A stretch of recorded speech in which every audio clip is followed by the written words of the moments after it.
So before we fully dive in, I want to take this time to acknowledge that the Spreading Change headquarters is located on the unceded traditional and ancestral territory of the Musqueam, Squamish, and tsleil people, and the UBC Sustainability Hub is also on these Indigenous lands.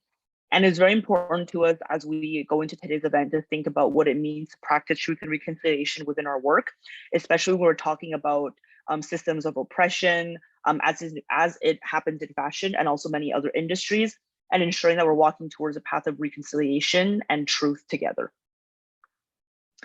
So today's event is really focusing on what brands, entrepreneurs, fashion activists, and people working in the global south or have experience doing so are doing to not only promote, but also discussing sustainable fashion practices and how they see sustainable fashion in the global south moving forward, not just for tomorrow, but also for today.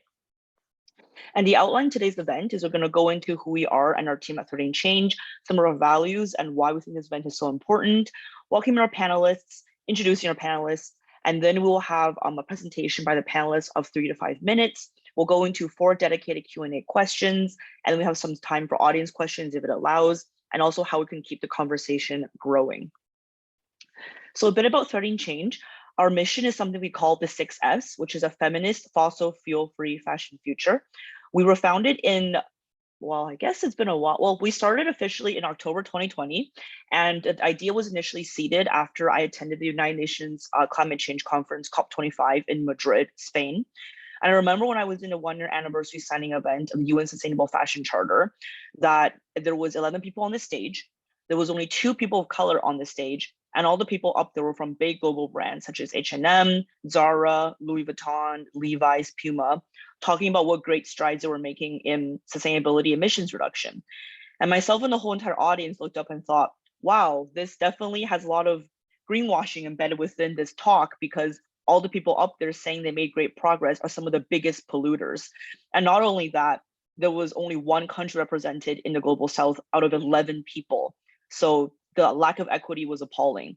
And seeing that there was no youth organization or youth talking about the issue at such a big conference, I decided to start Threading Change and see how we can change the course of the conversation. And a bit more about our values. These are what defines us. We strongly believe in upholding intersectionality, so working at the intersections of climate justice, racial justice, equity, and also gender justice. We place people before profits, being a non-for-profit organization, and do everything in our capacity to ensure that we're giving time and space to those that are really doing the right thing. So that's also what we mean when we say center underrepresented voices. Our Global Innovation Story Map just launched last fall, and we're showcasing some of the most ethical brands in the world and what they're doing to drive change. We're a youth-led organization for youth by youth, which is why we're so excited to be collaborating with UBC Sustainability today. I also strongly believe in meaningful collaboration and that we can't do this alone. We need everyone on board, which includes industry partners, practitioners, designers, policy experts, entrepreneurs, and more. And we're going to introduce you to some of those people that are really part of the collaboration today. And now I'm going to pass it on to Isabel to introduce the panelists and get into the panel. Hi, everybody. It's so nice to be here with everybody. I'm going to be introducing our panelists today, which we are so excited to have with us. Sophia, if you just want to switch to the next couple of slides, to our panelist slide.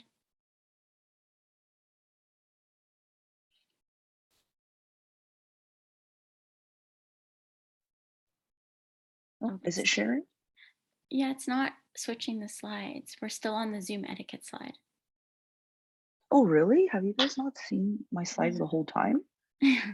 Oh, no. Okay. 1 sec. I don't know what's going on. Maybe it's a problem with my Adobe. Is it working now? Yes. Now. Okay. Wow, everyone just missed my slides. Okay. I don't know. No one said anything. Okay. So just to let you know, this is more about Threading Change. Some of our values. This is about fashion in global south. And here we are going to panelists. Amazing. Thank you.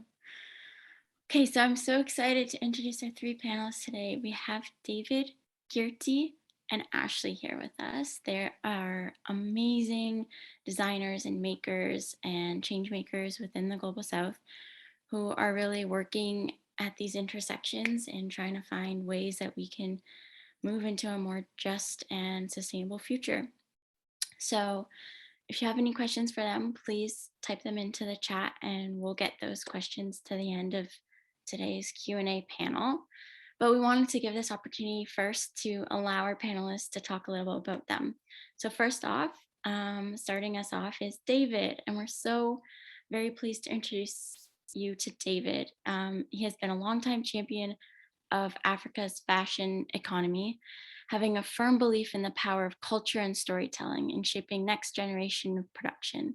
Over the past 8 years, his work in fashion has stretched across media, marketing, brand communications, as well as design. In each aspect of his work, he has consistently pushed for ethical practices within this sector. A geography graduate from the University of Lagos, David consciously aligns this background in environmental advocacy and sustainable development with the need to promote a more sustainable fashion ecosystem. He currently oversees strategic communications at Clean Technology Hub and is also a member of the WEF Global Shapers Community Hub. So thank you so much, David, for being here with us and sharing this time with all of us. If you want to take the next couple of minutes to share a little bit more about your work and what you do. Awesome. Thank you, Isabel. Thank you, everyone, for having me here today. So basically, just like the intro mentioned, I've been a long time advocate. I'd like to say more like cheerleader of the African fashion economy, the African fashion industry. I've worked within very different aspects of the sector, starting from media and just working my way across. But I think the turning point for me essentially was midway through my career in fashion, was recognizing the dearth of circularity across different aspects, which prompted me to just have a sort of career pivot into the sustainable development space, because I realized that Africa's fashion economy, as much as it's very nascent, it's a nascent sector, could benefit from more circularity on all fronts and just a more connected economy. So the work that I do at Clean Technology Hub basically involves a lot of these circular economy projects, and also the intersection of gender, because obviously when we talk about climate crises, women are disproportionately affected by these. So a large portion of my work in climate journalism, in brand communications, is finding out ways that brands are working with these artisans, which are usually women, and finding out ways to make sure that their practices are not endangering their health or in any way, robbing them of their rightful pay. So yeah, that's pretty much it. I'm not going to use the 5 minutes to talk about myself, but that's just a little tidbit into what I'm about and what I'm passionate about. Thank you. That's amazing, David. I love that you're this cheerleader for sustainable fashion in Africa. That's so great. And now I want to introduce to you guys Kirti. She has done such amazing work, and we are so incredibly inspired by all the work you do, Kirti. And so a little bit about Kirti. She is the co-founder of a circular fashion tech company called Relove, a technology product that allows brands to host their own peer-to-peer thrift shop, ensuring circularity for their brand. Over the past 6 years, she has built one of India's largest apparel and lifestyle marketplace for rural artisans to directly sell to customers. She scaled from 350 to 27,000 artisans and 10 times in revenue. A part of TAS, or TAS, is Tata Administrative Services. Kirti has worked across 6 Tata companies across functions and geographies. This year, Kirti won the Business World Women Entrepreneurship Award in 2021 for her impact at Okai. Kirti has also been acknowledged by Niti Aayog, sorry for the mispronunciation, as the top 100 women transforming India. That is so amazing. There is so much that we should be celebrating with what Kirti has done. And off to you. Let us hear more about your journey within sustainable fashion and circularity. So interesting. Thank you. Thank you. It's so humbling to read that in front of you, but thank you. So I think all my life when I was a little kid, everyone drew mountains and the sea, and I used to draw fashion models even at 3 or 4 years old. And I always wanted to grow up to be a designer. But like all good Indian kids, I became a software engineer. And then earlier on in my career, Okai happened and I came back into fashion. For the last 6 years, I've been working in fashion, and now I'm going back into technology. But of course, I'm working at the intersection of fashion and tech. I feel very strongly about sustainable fashion because, and I've always been on the social side of it. It's always been about women empowerment, fair wages, and less about environmental impacts of it. But I think a few years ago, I realized that I couldn't sell one more dress because I had to do something about the impact it was creating in the world. And so I started to think more, less from a social angle and more from an environmental angle. Um, so now I think I'm using the second part of my career to solve the circular fashion problem. And I think I would love to share more today with everyone. That's amazing. I love hearing your story, and I love this intersection of tech and fashion. We're seeing it more and more right now. And I'm just so inspired by everything that you're doing. You're looking at it from so many different intersections and approaching it from this lens. And it's so interesting to hear more about. So I encourage you all to check Kirti out and all of her work. Our next panelist, which is our last panelist, is Ashley. And Ashley has done so much within the sustainable fashion landscape as well. So a bit about her is that she's a Canadian cultural ecologist, human rights legal analyst, social entrepreneur and storyteller, passionate about cultural revitalization, slow fashion, and the sustainable fashion development. She's a National Geographic explorer based in the mountains of Peru. She founded Moskoi, a charitable organization that works with highland Quechan communities of the Peruvian Andes. Moskoi aims to mitigate the adverse effects of unsustainable tourism and development by providing economic opportunities that nurture their threatened indigenous culture. Moskoi is now over 14 years old and is a strong force for marginalized youth and weavers in the Cusco region. For its first decade, Ashley acted as Moskoi's executive director. Now she advises the charity's operations as president of its board of directors. And in her not so spare time, she plays the fiddle, rock climbs, dances, and gets lost in the mountain. Ashley, it is such a pleasure to meet you, and it is so inspiring to also hear about your story.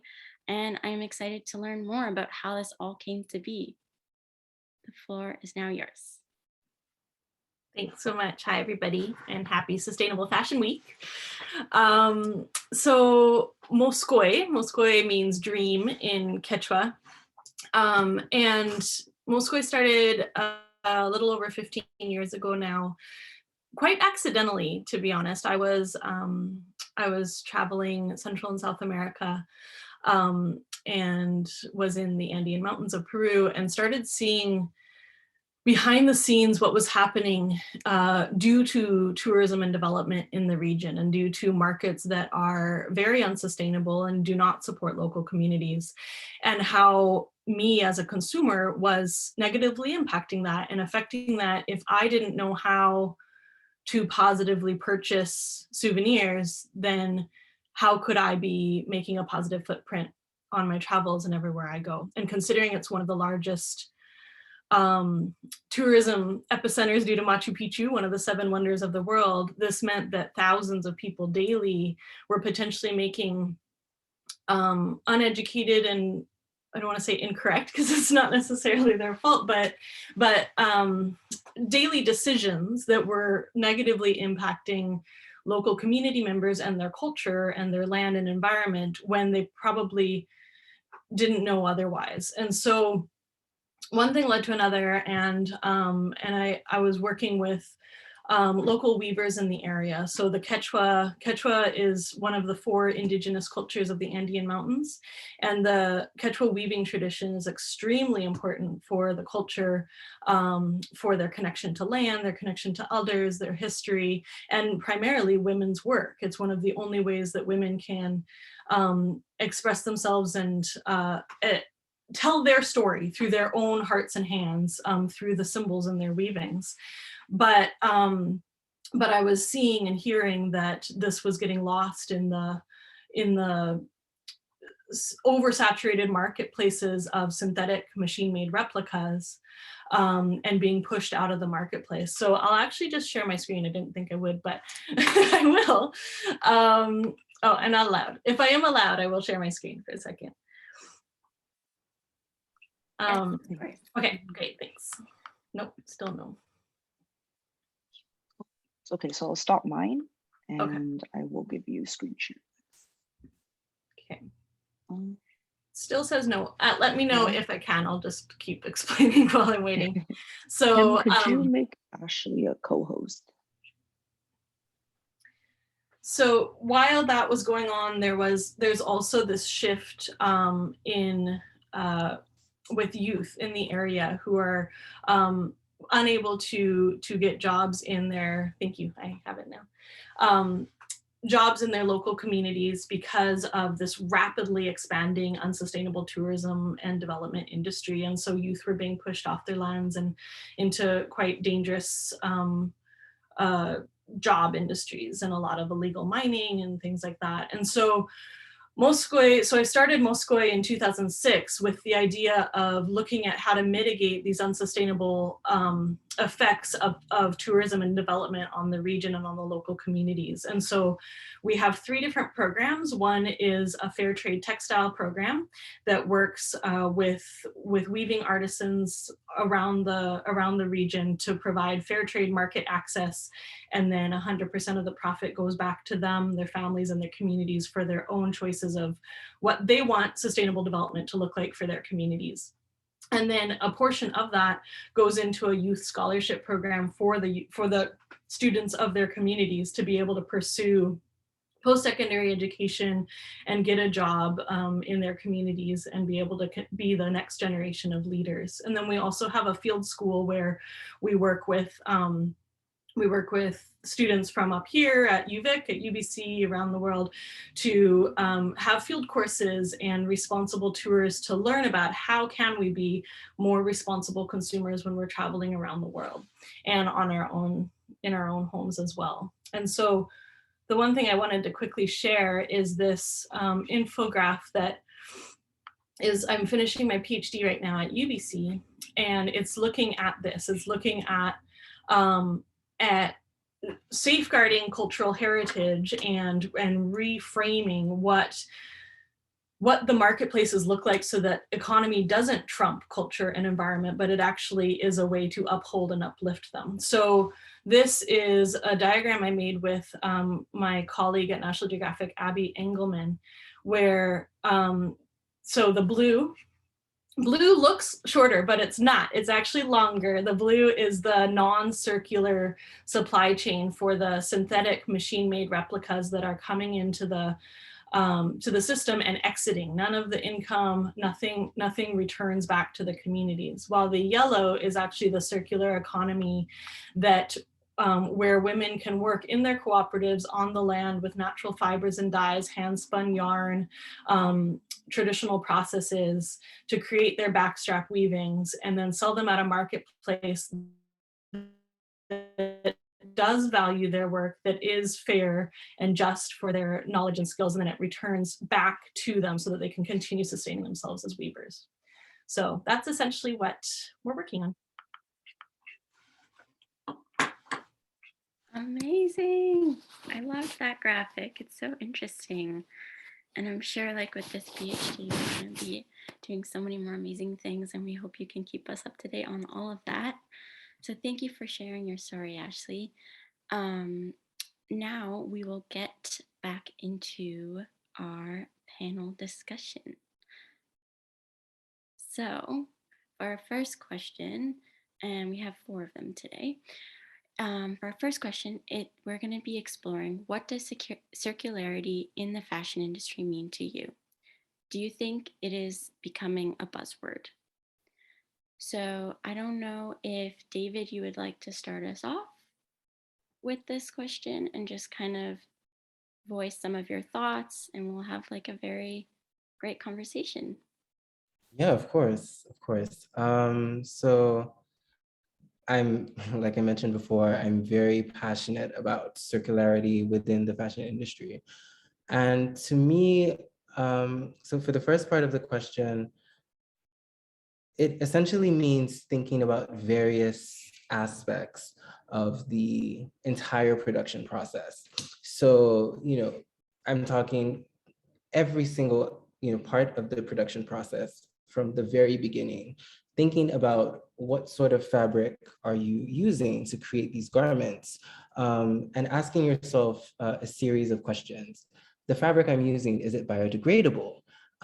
Can this be recreated? Can it be rewoven? Can it be repurposed at the end of the product life cycle, which is essentially when the clothes are no longer used by the wearer and they're passed on or usually thrown to landfills.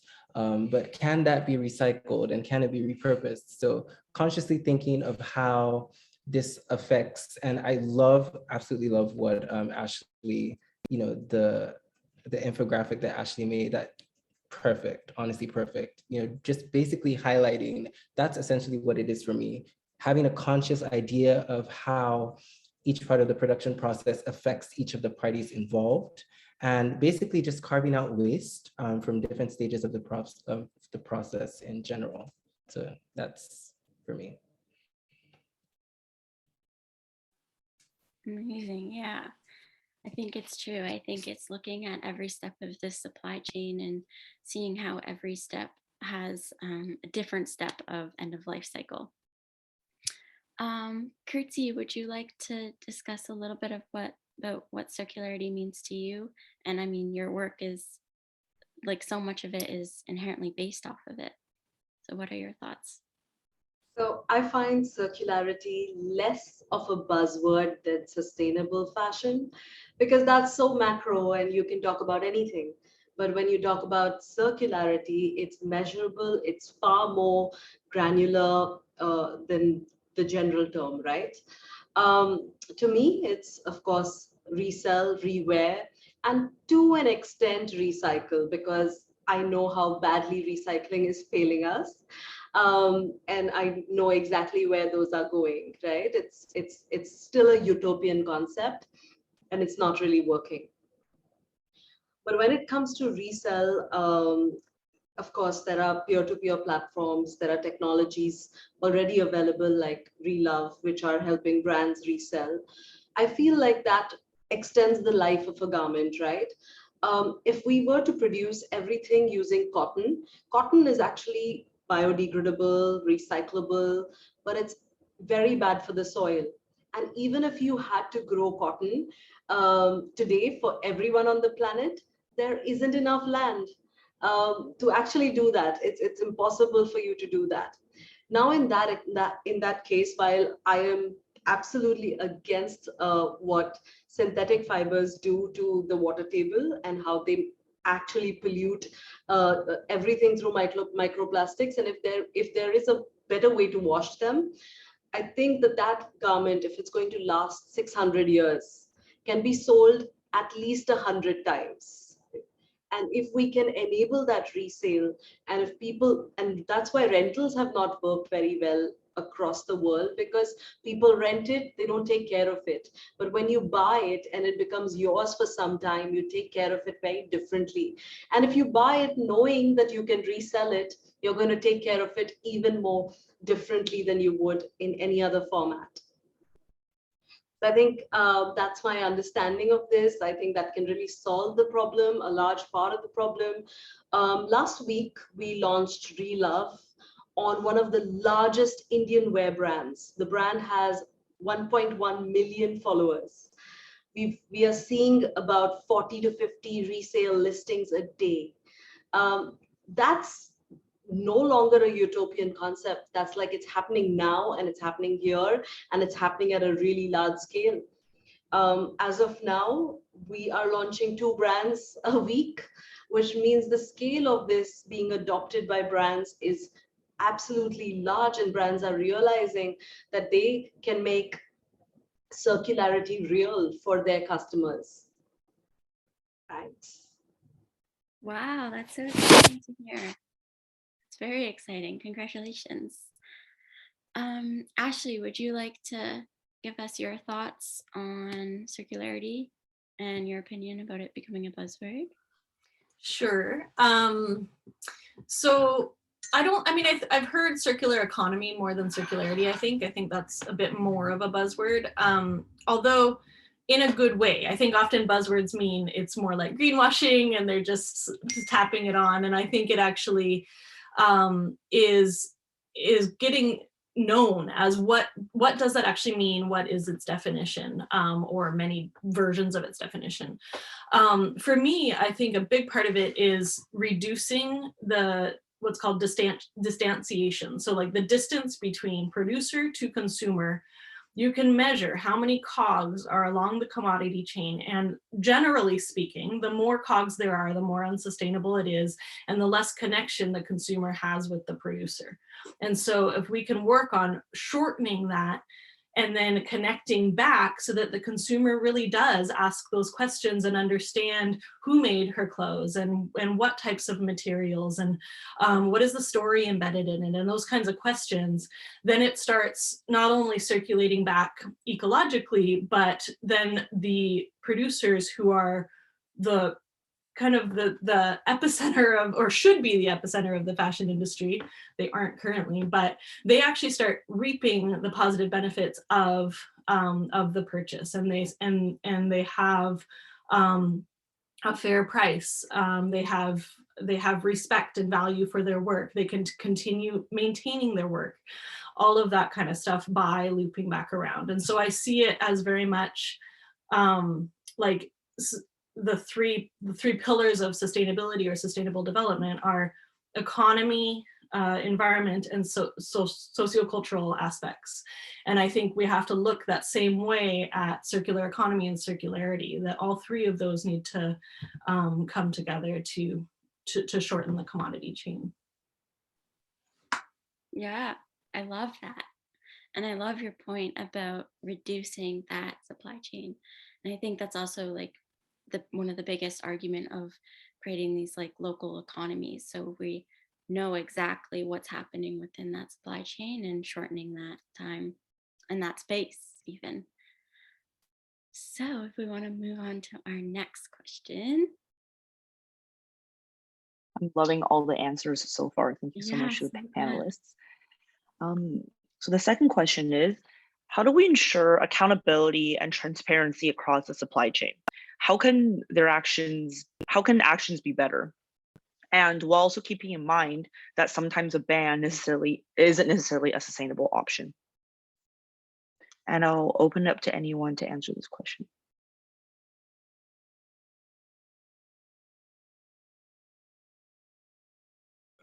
Okay, so I guess I'll go. So for me, I would say the conversation itself is a very layered one. Like I'm speaking from the context of, as someone who has worked in fashion in the global South and in West Africa, particularly Nigeria. It's a very layered one, as there are many factors in this conversation. So for starters, I would say ensuring accountability and transparency, it goes in a variety of ways. So let me use the instance of charities, that donate clothes to the global South. So these donations come to these countries. But for a lot of, unknown to a lot of people, and I think this has been documented in Fashion Revolution, as well. I remember Fashion Revolution Sudan speaking about this.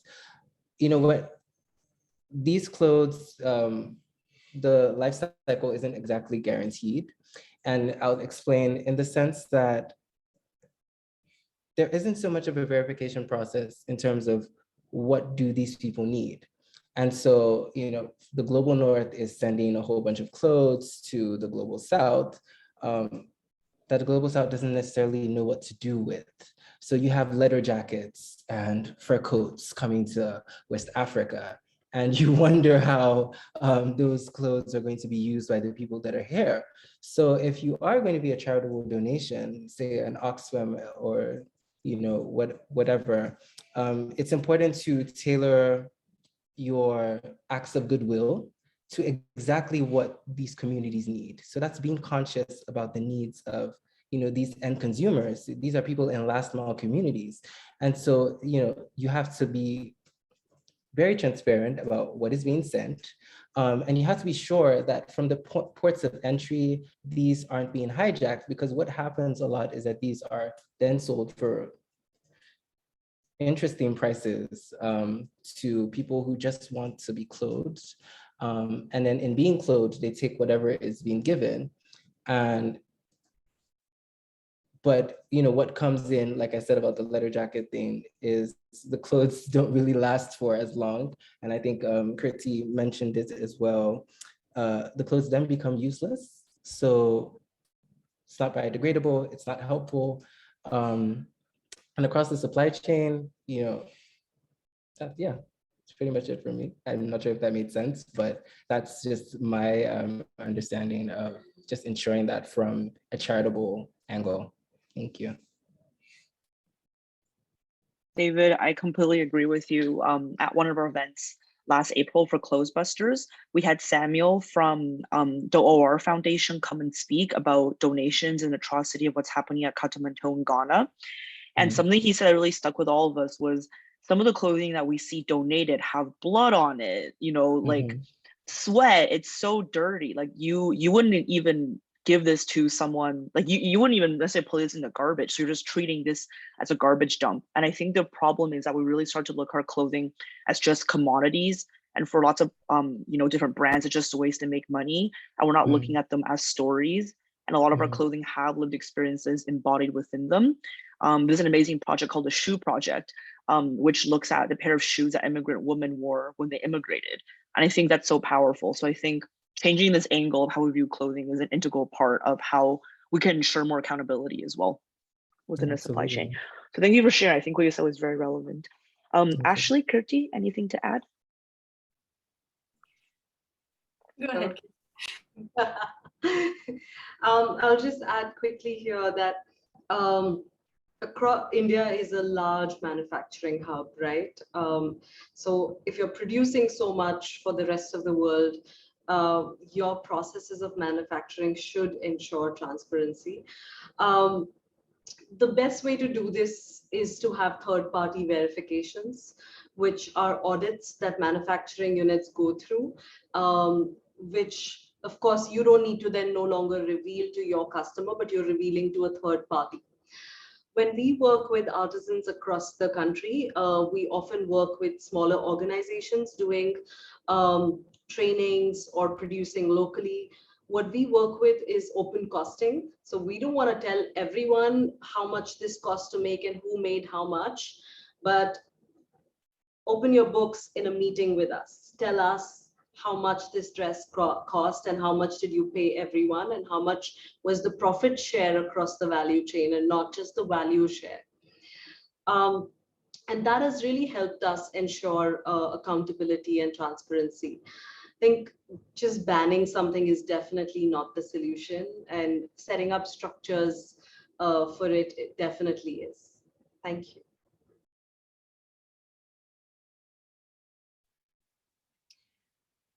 I'll chime in just for, oh, no, you can go. That's fine.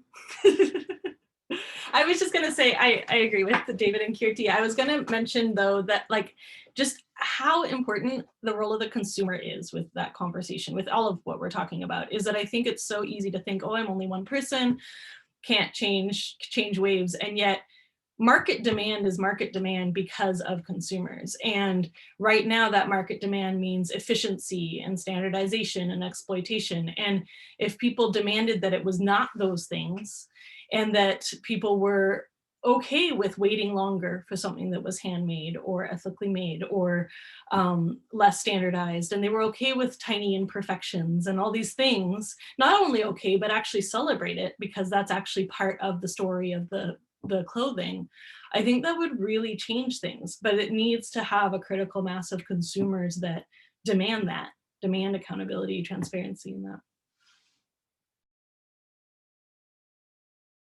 That's so true. Both Kirsty and Ashley is, the auditing is one process of it, but it's also that transparency aspect. And that's something that we'll really try to showcase within Threading Change's Global Innovation Story Map. That's looking at brands that are doing it the right way and helping bring their stories to big conferences such as COP. And our story map coordinator, Michaela, I love her quote. She always says, the three things we're looking for is transparency, accountability, and also vulnerability, knowing that there is room to mess up. There's brands that have not done so well and now they kind of transform their supply chains and they're doing better. So sharing those stories of change and betterment as well. Great, I'm loving this conversation. Isabel, would you like to ask the next question? Yes, of course. So our next question is very interesting. I always love talking about this, is how can collaboration between designers, local artisans, and more be harnessed to revive and maintain the Global South's fashion industry? I don't know if any of you wanted to step in, or if David, you wanted to go first again. I'm gonna go for this one because Yeah. this is what helped the organization grow in our case. So I'll tell you a very unique business model that took place over here. In most cases, designers hire artisans and they own the IP of the design and they make most of the profits. In the organization that we set up, it was a non-profit owned by the artisans, and the artisans hired designers and the artisans owned the design and they made the profits and paid a salary to the designers.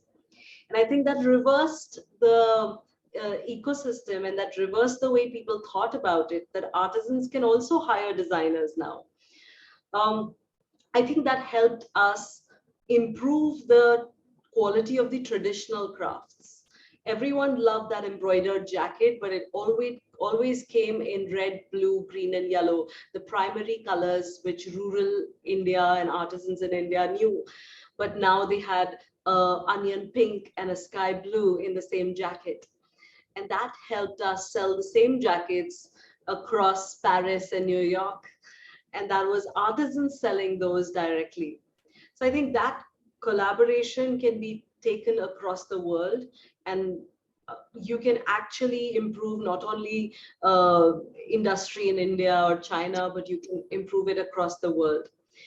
I think one of the things that I kind of not agree with is the term the global South. And I'm this is the first time I've actually heard the term when I came to know about this panel, because fashion and the fashion industry cannot be referenced to as the global South at all, or the global North. It has so much, right? There are so many different sections here, and I think it would be very unfair to call it the global South.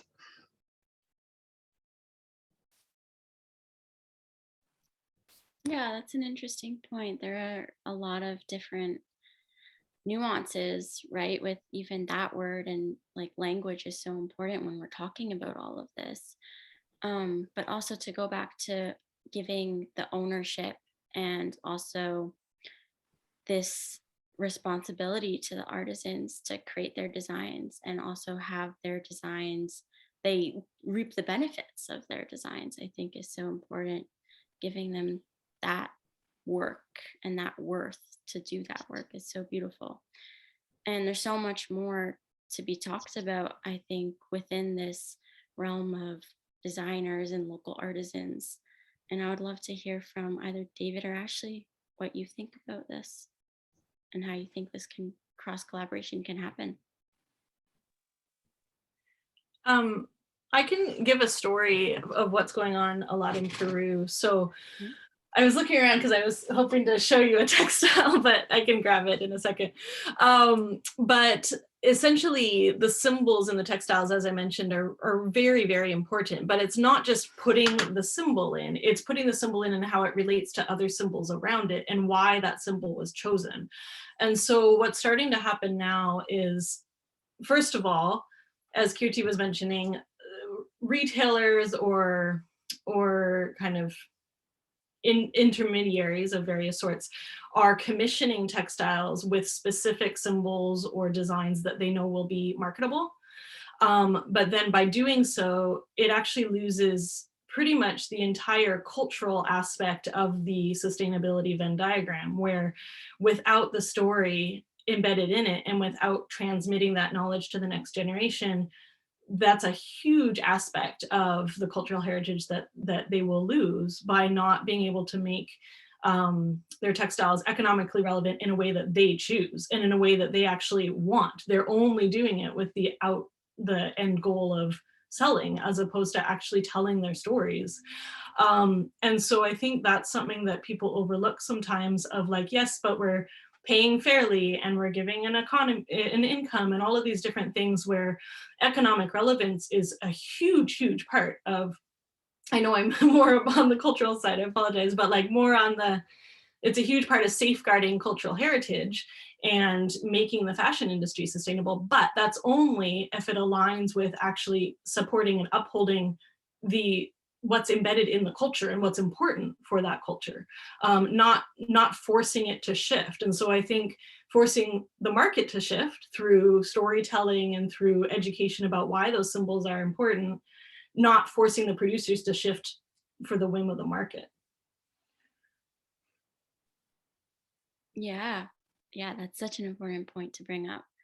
I think it's so interesting also to see how much emphasis is placed on materiality within these communities, and also respecting those traditions and the local nature of creating these beautiful, whether they be textiles or different traditional objects, and seeing the time involved, the materials that are involved, and also just the traditional practices of being together and creating together. I think there's so much involved there that is lost when we get, or when we put it into the market in some ways. So yeah, such an important point.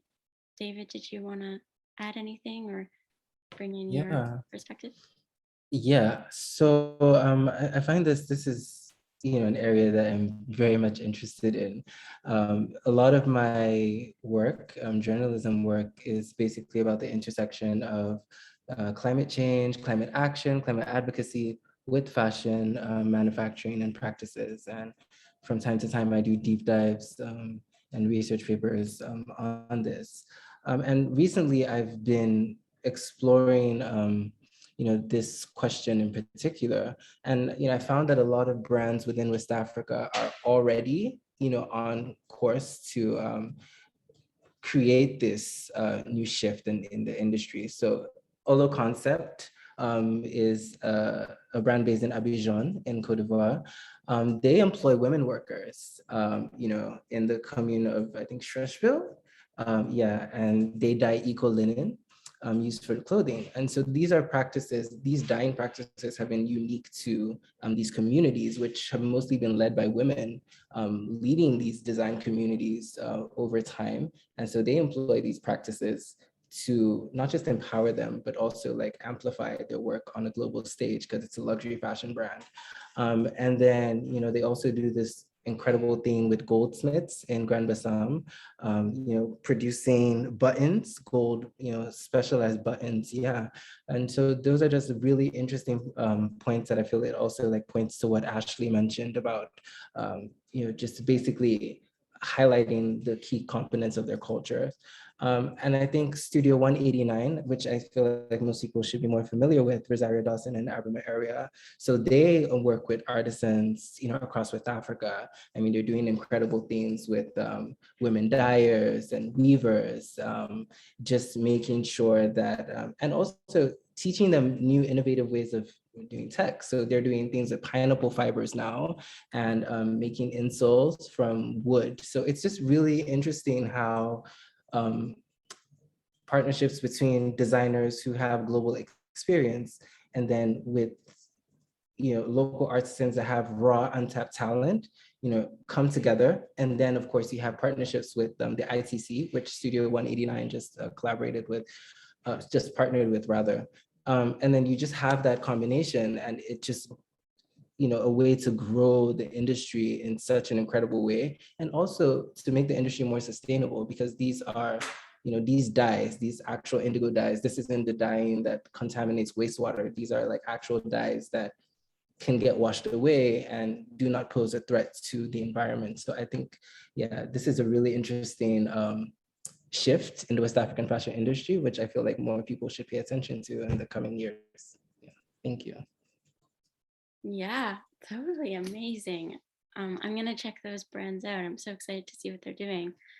It's so true. There's so much that artisan made work offers. It's inherently slow. The techniques have been crafted over generations, and there's so much power in them.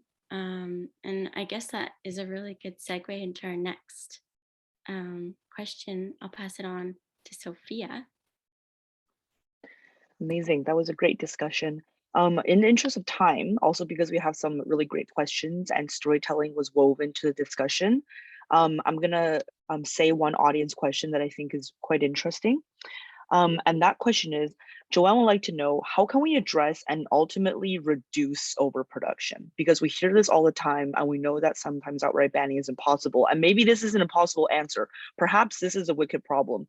So with your experience working with artisans, local communities, experience with transparency, auditing, storytelling, Ashley, I'm really interested to hear your thoughts with engaging students and young people. How can we address and ultimately reduce overproduction? It's a big question.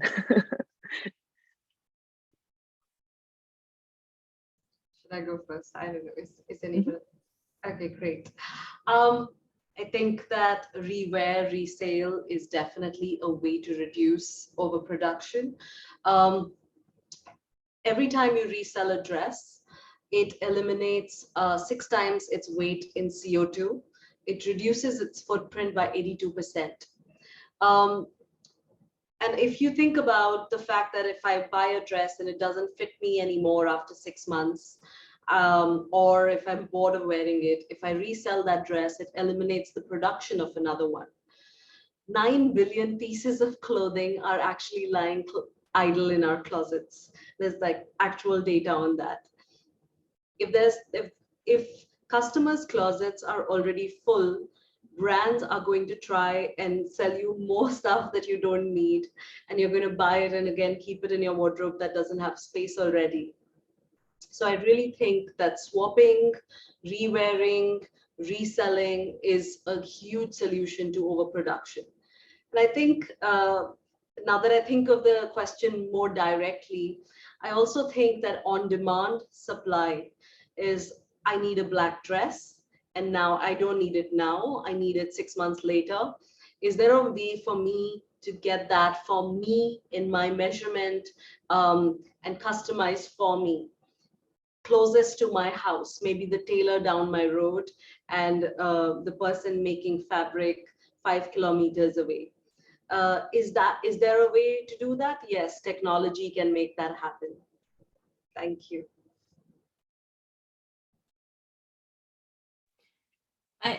I think similar to what Sophia was saying regarding shifting our connotation of what clothes mean to us, right? They're not just consumption pieces. And so for me, like, I often try to have, secondhand clothes swaps, that kind of thing.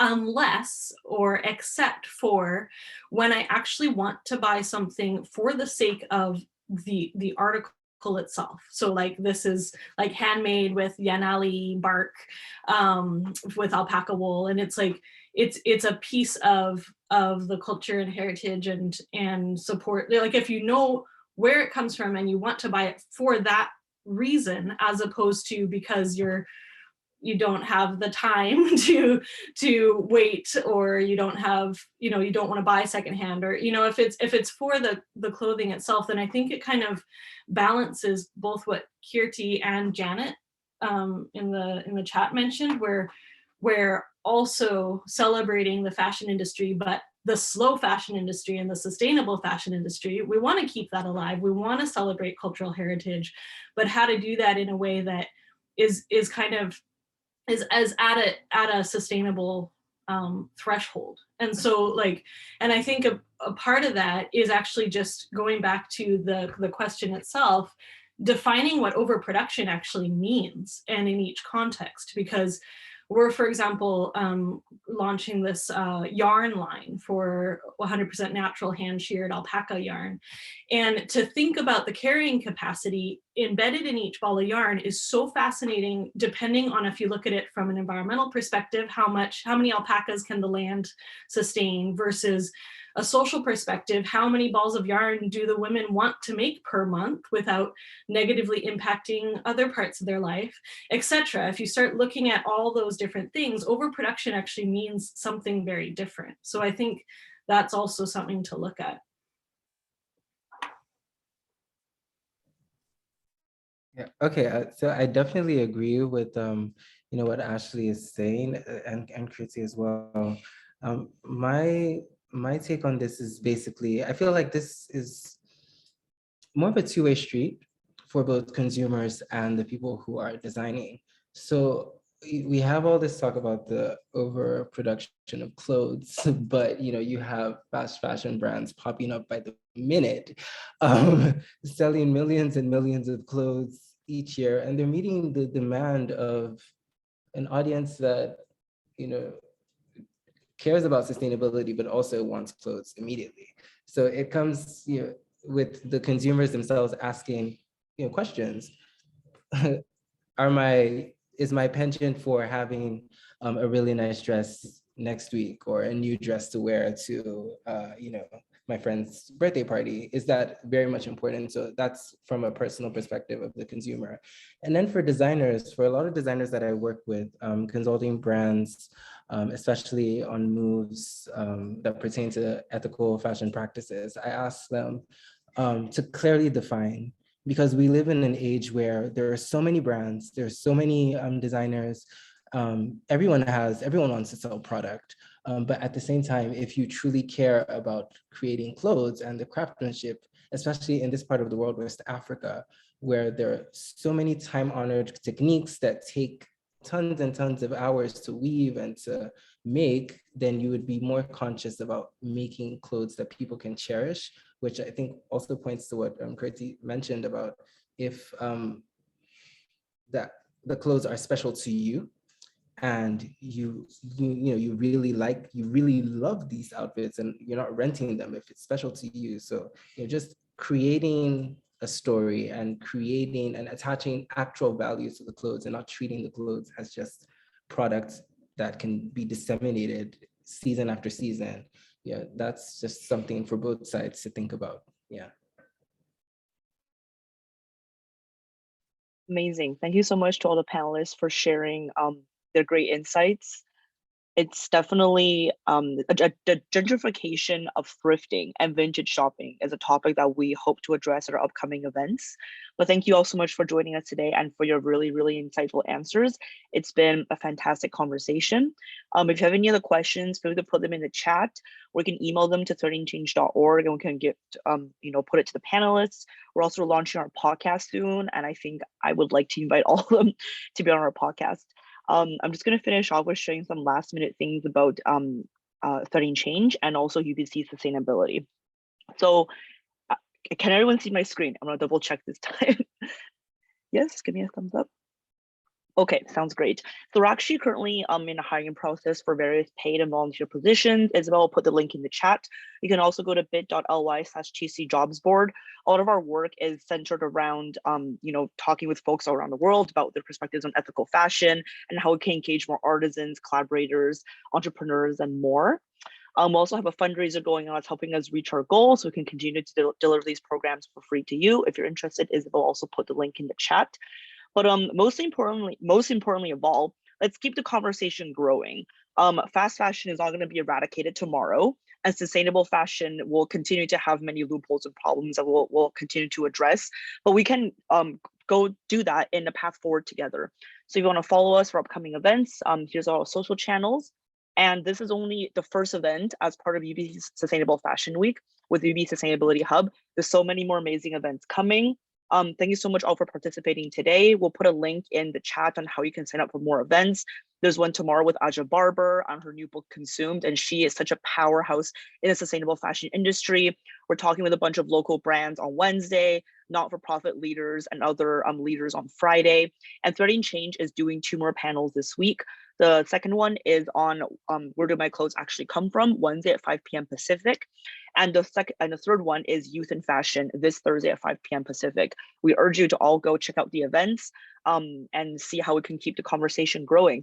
Thank you so much for joining us today. It's been a pleasure, and we'll see you at the Aja Barber talk tomorrow. Have a good rest of your day, everybody. Thank you. Thank you, Thank you for everybody, having me. so much. Bye. Thank you. So nice to have this conversation.